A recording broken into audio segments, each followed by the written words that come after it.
We are live. Happy holidays to everybody. We are excited to be here with you. This is Kitty Shambliss of Loving Without Boundaries, and I am here with Coach B, who is a part of our team. And we are delighted to be here to do our last Facebook Live for the month of November 2024. For those who are in the United States, just want to say happy holidays. And if you do celebrate Thanksgiving tomorrow, we hope you have a wonderful Thanksgiving. You're maybe doing your prep work. I know for me, later today, I'll be making a spicy pumpkin cheesecake for my polycule, who will be here tomorrow.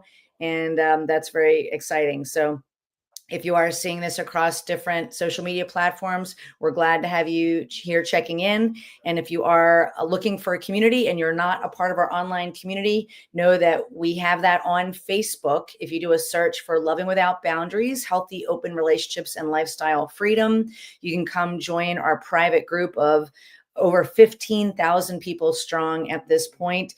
And we also have our podcast, Loving Without Boundaries. You can find that on my website, lovingwithoutboundaries.com. And you can also get on our email list so that you don't miss anything, and make sure that you're hearing of any announcements, because we're also starting to do live events here in the Washington, D.C. metro area about 4 times a year. Our next one will be Wednesday, January 8th, I believe, at 6:30 in Old Town, Alexandria, Virginia, if you happen to be local in the DC area. So with that, I'm going to give the mic over to Coach B to start us off on our topic today. And we are excited to be here supporting you on your journey in living your most authentic life. So I'll give the mic over to you, B, to get us started. Thank you, Kitty. Hello, everyone, and happy Wednesday to you also. Today, we're gonna have a discussion around mistakes in consensual non-monogamy and why it's important to address this particular topic, because like how we handle mistakes, or what our beliefs or emotions or behavior are around mistakes, can be like amongst the most emotional heavy aspects that we can like ever navigate in our relationships and in our life in general, especially in consensual non-monogamy with all its complexities and its ever-changing nature and the lots of skill set that often we have to keep building in order to sustain relationship health and fulfillment. It's so important to as much as we can, like befriend and create a different relationship with mistakes when we struggle with that, so that we can enjoy the ride and our relationship in a much more uplifting way. So how we approach mistakes can be the dividing line between ongoing suffering and relationship fulfillment.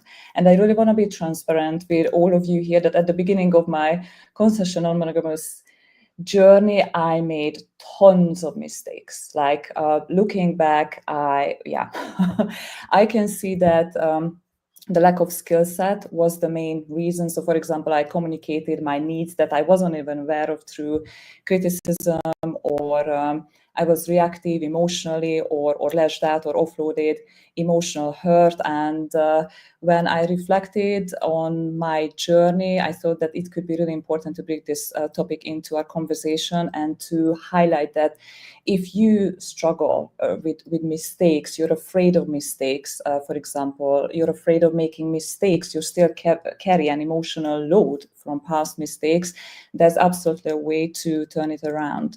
So what I invite you to do while you listen to discussion is to enter this place of gentle observation and just start reflecting on like what are some ways that you navigate mistakes with your behavior, your thoughts, beliefs, and emotions that are already working with you, that you're satisfied with? What are some things that maybe you shifted like powerfully in your attitude to mistakes? Either you're making mistakes, or your partners or other people in your life making mistakes, as something that you're proud of. And maybe what are some challenging areas for you when it comes to dealing with mistakes? And just to give you an example, like I talked about turnaround and moving away from the paralyzing fears when it comes to mistakes. I like to share like some of the ingredients of my success combination. What helped me, just the food for thought, is like an old belief, and maybe some of you can resonate with that, was that making mistakes means that that's the end of the relationship. So one mistake and that's rejection, that's abandonment, that's a complete breakdown. And there's a reason why I had this belief. But how I turned it around is with the acceptance that mistakes are a natural part of relationships, and the question is not if they happen, but when they happen. And with that, coming away from the if thinking, I moved away from fear-based thinking and behavior, and considering that when mistakes might happen, I moved into solution-oriented mode and made a decision around, okay, so if mistakes are inevitable part of like any growth journey, how do I choose to show up if I make mistakes or my partners make mistakes? So that was one of the things that really helped me. And the other thing is just the realization, and again, another empowering belief that I adopted, that even the lack of mistakes cannot guarantee that my relationships will turn out exactly the way I wanted them. And mistakes are very rich source of information. So these were just some of the takeaways from my journey that I wanted to share with you.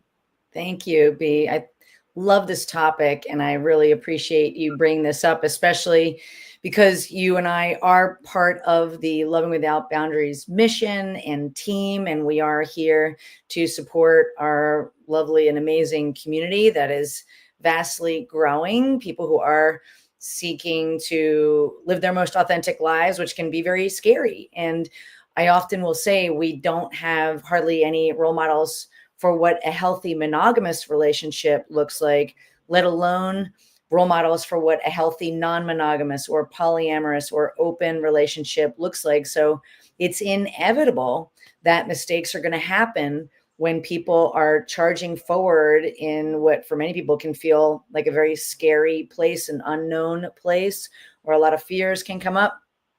And it takes a lot of courage to do that. And without those role models, without a playbook and a rule book, of course, mistakes are going to happen no matter what. I mean, also as human beings, we are naturally flawed. You know, every single one of us is going to make mistakes. So I also want to highlight from a place of vulnerability, just because B and I are both certified coaches, and this is work that I've been doing for over a decade now. That doesn't mean that I'm immune from mistakes. Of course, you know, there is definitely going to be moments where we're going to be growing. And as a matter of fact, the only way that we really learn, we don't really learn as much when we're succeeding and no mistakes are happening. We actually learn more when we charge forward, we make a decision to take one step in front of the other, and a mistake happens, you know, or something didn't go quite as planned. Those, instead of looking at them as problems or a big issue, you know, we can instead look at those as opportunities for growth and ask great questions like the one that B brought up. How do I want to show up?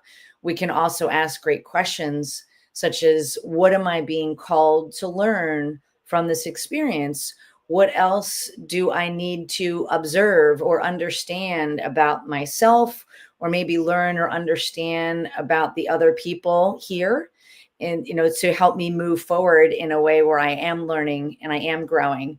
Another great question is, what can I do better next time? How can I improve? And those are really empowering, thought-provoking questions, instead of what we often talk about are disempowering questions. What is wrong with me?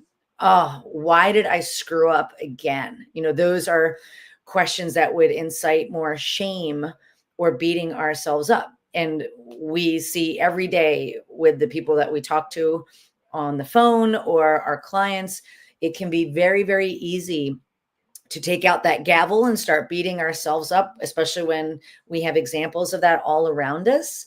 And so a lot of how we're helping people is to help you understand that you can be kinder to yourself, more empathetic, give yourself some grace. So that's another question, is how can I show up with more curiosity, kindness, and empathy for myself, even though I'm a flawed individual and I'm going to fall down sometimes and need to get up again. And also, how can I show up with more curiosity, empathy, and grace for my loved ones? Because they're human too. They are also going to fall down and make mistakes. And of course, it is by that process that we build resilience and we learn and we grow. So it's a natural part of our shared humanity. And I'll go ahead and give the mic back over to you, B. Well, thank you so much, Kitty, for sharing so many empowering questions. So I want to encourage you all who are listening and watching the discussion to go back and take notes of those questions, because Kitty shared some magic with you that can really help you empower yourself in the face of mistakes. And what I also heard from your share, Kitty, and that's also what I witnessed in myself and with the amazing people that we work with, is if you don't take the learnings, if you don't take the gifts, all that we're gonna remember is the pain. And we keep carrying this really heavy backpack around with lots of stones, and it just gets heavier and heavier. And unfortunately, what can happen over time if we don't interrupt our fears and patterns around mistakes, this backpack can grow heavier and heavier, weighing us down more and more. It can contribute to create disempowering beliefs or deepen already existing disempowering beliefs that can show up as pervasive. For example, they're through all areas of my life, that if I made a mistake in the past, or if my partner made a mistake, that means that I can't trust myself at all, like in any areas of my life, or I cannot trust my partner at all moving forward, which is like really debilitating for our relational experience. Or the other way that this can show up is if we think that this is permanent state. Like if we made mistakes in the past, then the future is gonna be like the same as the past. Or if we take mistakes personal, like create that belief or deepen that belief that mistake equals I'm a bad person or you're a bad person. So it can be really, really painful if we enter into those places. And that's why it's so important to ask some of those or all of those questions that Kitty shared with you, and do some more work around that in case you notice that you're struggling with mistakes. So you can ease that backpack. You can drop some of the weight and enjoy your relationship even more. I love that metaphor of the heavy backpack, B. That was really beautiful thing to share. So and one thing I want to touch on is that it takes a lot of courage and bravery to be coloring outside of the lines of heteronormative monogamy. So just the fact that you're here watching this, whether you're watching it live or the recording later, shows that you're curious and that you are brave, by even wanting to open your mind and your heart to that. And a lot of times, because people can have a fear of making mistakes, they can get really stuck in their own stuff, so to speak, in their own kind of thought process, in their own vacuum. So I also have noticed that by honoring yourself, by noting how brave you are, from that place of more of an empowering way of thinking, that's where you can make a powerful decision to move forward. Because if we don't make a powerful decision, whether that is to explore consensual non-monogamy, whether it is to have that difficult conversation, and I'll come back to that in a minute, or it is to reach out and raise your hand and ask for help, those decisions can literally change the trajectory of your life. And even if you don't quite like where that decision takes you, by making those decisions, you're building confidence, you're building momentum. And with that momentum, then you can dodge and weave. And then you can make another decision. And even if that doesn't quite go the way you want, then you can make another decision. But by creating that momentum, you're getting yourself unstuck as you're building your inner strength, your resilience, and your confidence to make another decision. And let's face it, we're making decisions all the time, including the decision to not make a decision.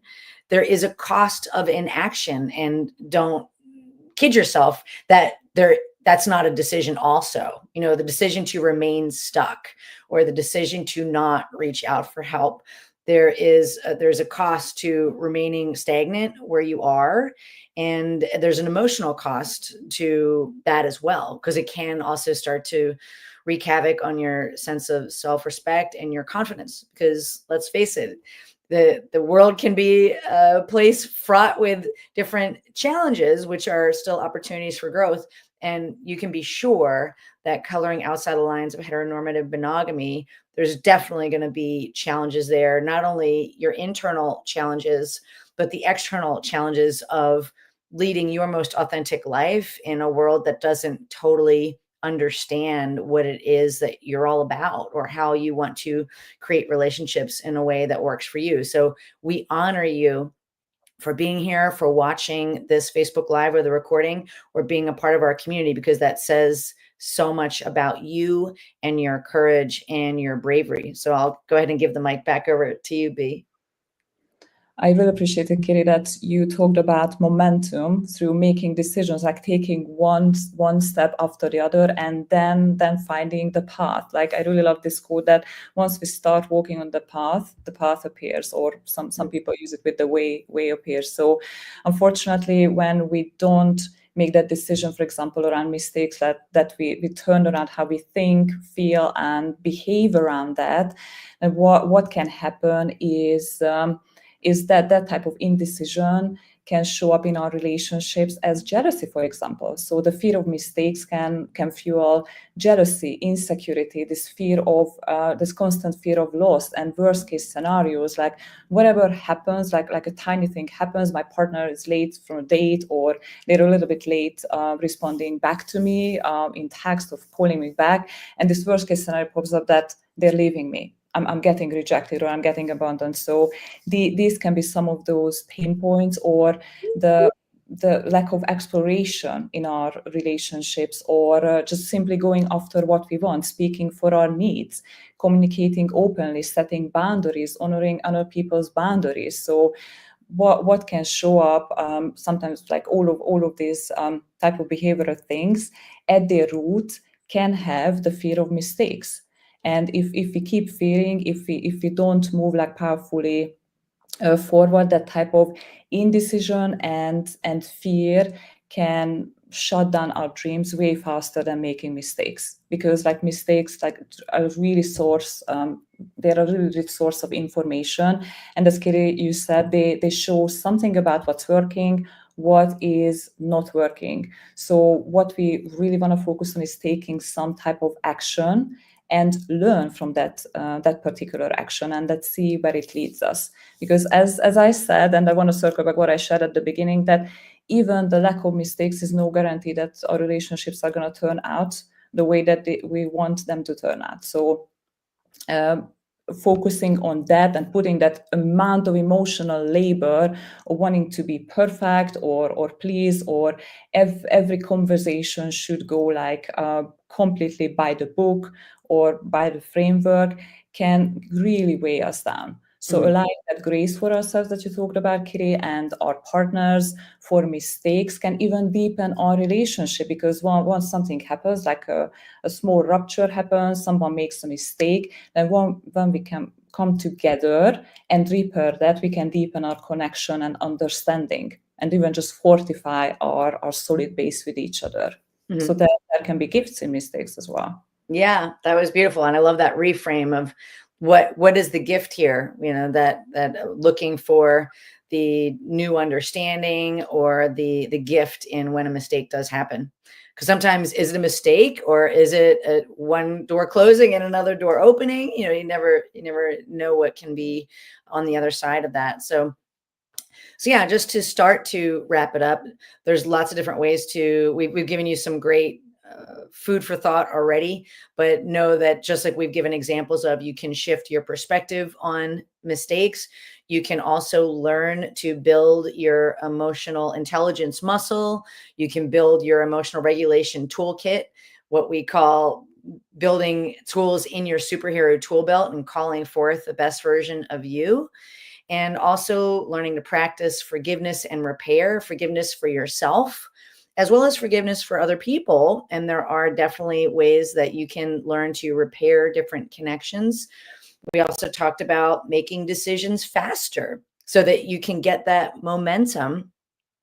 Also, trusting yourself. know that you've been on the planet for likely multiple decades right now. You have a lot of learning. You can trust your intuition and yourself, especially as you're learning these tools and as you're honoring your own growth and contribution. And also sometimes raising your hand and asking for help is the next best thing to do. That's another great question. What's the next best step that I can take here? And sometimes it might be reaching out and asking for help. So if that's you, if you feel like you are at a stage where maybe you want to talk to a professional, you want to work with an expert coach and a team of people who really understand consensual non-monogamy and polyamory and opening up and how to create repair and learn how to build that superhero tool belt that we were referencing. If that's you, I invite you to go to this link. You can also look at more resources when you go to the website as well. But the link is lovingwithoutboundaries.com/apply. And that will take you right into my calendar. You just simply find a time slot that works for you. There'll be a very brief intake form to fill out that helps me get to know you and your situation a little bit better so that we can really hit the ground running on that call. And on that call, we'll just simply put our heads together. I'll see if I think that I can help you. And if so, we'll come up with a game plan and talk about how to move forward. And if we're not a fit or the timing isn't right, you have my word that I will let you know that, so that way, no matter what, you will get a lot of clarity and value from that conversation. And for a lot of people, be included, that conversation literally changed the trajectory of their entire life for the better. So that's all that can happen, right? So again, that link again is lovingwithoutboundaries.com/apply. If you are ready to have that conversation, of course, we can talk in December after the holidays, because I'm not taking any more calls up through Sunday, so that I can spend time with my polycule that we are hosting Thanksgiving for. So know that I have been practicing consensual non-monogamy for 21 years. I've identified as polyamorous for 15, been married with my husband for 18 years, and with my other partner, my nesting partner, for 9. I often hear a lot of time that this doesn't work. You're going to break up. It doesn't work. So I'm an example of how that's just BS. It's just BS. It absolutely can work, and it can work for literally decades. So would that be anything you'd like to round us up with? Yeah, I brought some questions as per usual, like self-reflecting questions, Yep. which I'm going to type into the comments.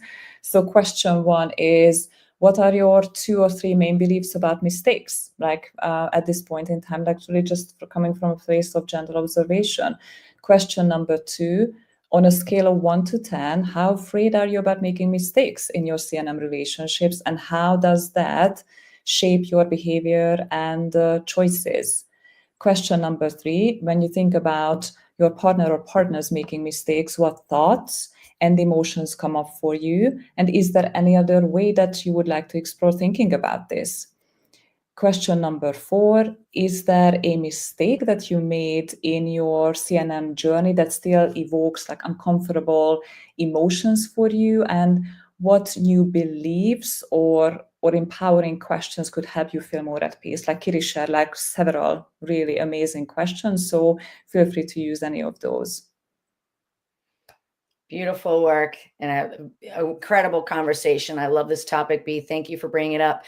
So if you are watching the recording, feel free to pause it, rewind it, and write some of those down. And we might be able to put some of those in the comments. I already did put 1 or 2 of those in there as well, if you are on either Facebook or YouTube. So with that, we just want to wish you a happy holiday with your loved ones. Know that we are rooting for your success. We are cheering you on, especially in the world that we're living in today. It is more important than ever for us to come together, for you to find like-minded people. And remember to pat yourself on the back and say, hey, I am doing my best to live my best life.